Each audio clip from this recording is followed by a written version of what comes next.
как-то сегодня отошла от того момента, но я сейчас очень рада. Я рада, что оправдала ожидания и тренеров, и сборной России, вот, и всех, кто за меня болел. Все такие, как правило, неудобные, непривычно с ними боксировать. Она такая плотная, быстрая, идет на меня. Вот, тяжело было с ним боксировать, но вот справилась.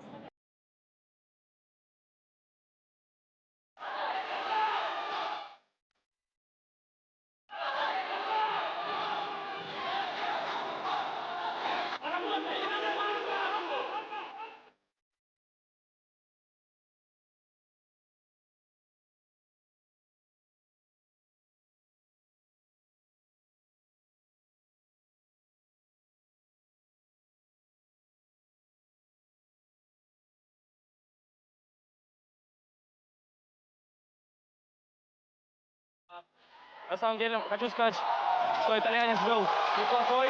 Я с ним встречаюсь уже второй раз. Также на Европе, только в прошлом раз в 2024 году его выиграл в полуфинале. Сегодня, слава богу, мне удалось выиграть его в финале. Соперник неплохой, очень чувствительный, быстрый. Хорошо смещается это так.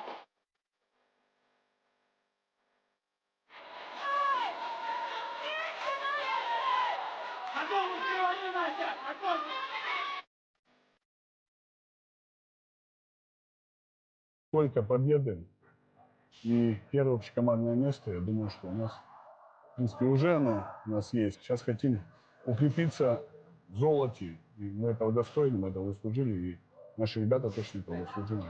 На протяжении всех лет, я думаю, что наши спортсмены не чувствовали какой-то нехватки международного ринга, потому что мы выступали в IBA, также там был флаг ГИМ, и наши ребята, в принципе, на мировых аренах всегда блистали.